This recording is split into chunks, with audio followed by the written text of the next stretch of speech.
Halo semuanya, jadi hari ini kita akan membahas tentang materi limit fungsi trigonometri.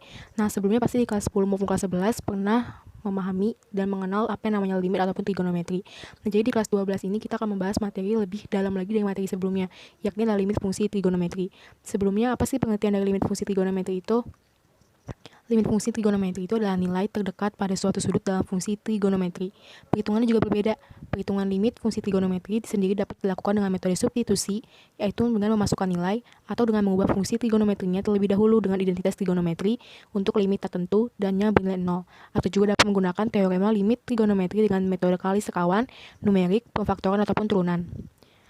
Sebelum masuk lebih dalam lagi, kita juga harus memahami nilai-nilai perbandingan tiap trigonometri dalam sudut-sudut istimewa seperti pada tabel di bawah ini.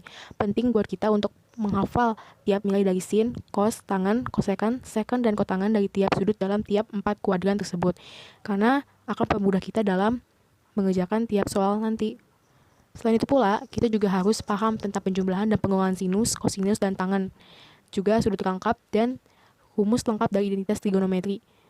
Di sini kita dapat memahami hasil dari pertambahan, pengurangan, dan juga tentang nilai lain dari tiap sudut rangkap maupun dari tiap identitas trigonometri. Dan yang terakhir juga adalah kita harus memahami hal-hal dasar seperti jumlah dan selisih dari dua sudut dan perkalian sinus dan kosinus tersebut agar dapat lebih mudah dalam mengerjakan soal. Sifat limit trigonometri yang pertama, limit K dengan X mendekati A, hasilnya sama dengan K. Yang kedua, limit X dengan X mendekati A, hasilnya sama dengan A. Yang ketiga, limit K dikali Fx dengan X mendekati A, hasilnya sama dengan K dikali limit Fx dengan X mendekati A. Yang keempat, limit Fx ditambah Gx dengan X mendekati A, hasilnya sama dengan limit Fx dengan X mendekati A ditambah limit Gx dengan X mendekati A. Yang kelima, limit Fx dikurang Gx dengan X mendekati A, hasilnya sama dengan limit Fx dengan X mendekati A dikurang limit Gx dengan X mendekati A. Yang keenam, limit Fx dikali Gx dengan X mendekati A sama dengan limit Fx dengan X mendekati A dikali limit Gx dengan X mendekati A. Yang ketujuh, limit Fx dibagi Gx dengan X mendekati A hasilnya sama dengan limit Fx dengan X mendekati A dibagi limit Gx dengan X mendekati A dengan syarat limit Gx dengan X mendekati A tidak sama dengan 0. Yang ke-8, limit X dengan X mendekati A Fx pangkat N hasilnya sama dengan dalam kurung limit Fx dengan X mendekati A pangkat N. Yang ke-9, limit Fx akar N dengan X mendekati A hasilnya sama dengan limit Fx dengan X mendekati A akar N. Selanjutnya, rumus limit fungsi trigonometri. Yang pertama, jika diketahui X mendekati C. Yang pertama, limit sin X dengan X mendekati C hasilnya sama dengan sin C. Limit X mendekati C dengan cos X sama dengan hasilnya cos X. Limit dengan X mendekati C tan X hasilnya sama dengan tan C. Limit kosekan X dengan X mendekati C hasilnya sama dengan kosekan C. Limit sekan X dengan X mendekati C hasilnya sama dengan sekan C. Limit kotangan X dengan X mendekati C hasilnya sama dengan kotangan C. Yang kedua, jika X mendekati 0. Yang pertama, limit sin X dibagi X dengan X mendekati 0 hasilnya sama dengan limit X dibagi sin X dengan X mendekati 0 hasilnya sama dengan 1. Limit X mendekati 0 tan X dibagi X sama dengan limit X mendekati 0 X per tan X sama dengan 1. Yang ketiga, limit X mendekati 0 sin AX per BX sama dengan limit X mendekati 0 AX per sin BX sama dengan A per B.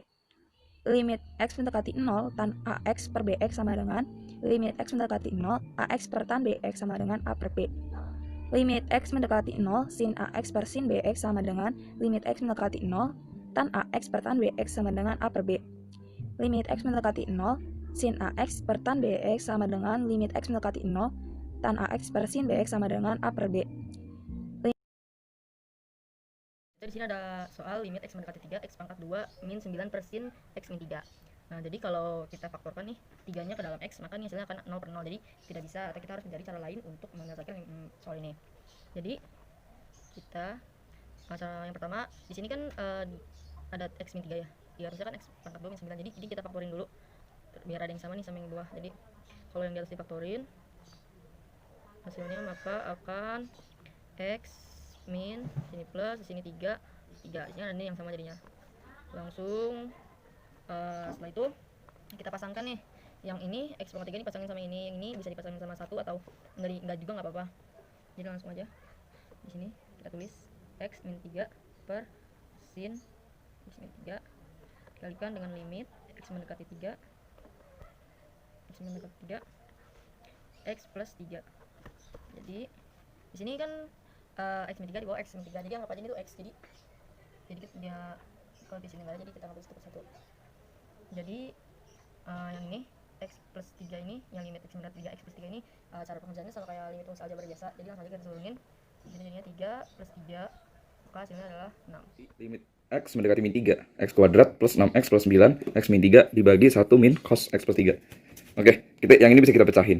Kita tulis lagi limit X min 3. Pecahin aja nih. X plus 3, X plus 3, terus dikali X min 3.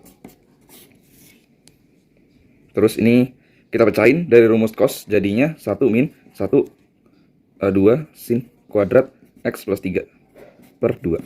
Oke, lanjut ya. Limit X min 3 nih.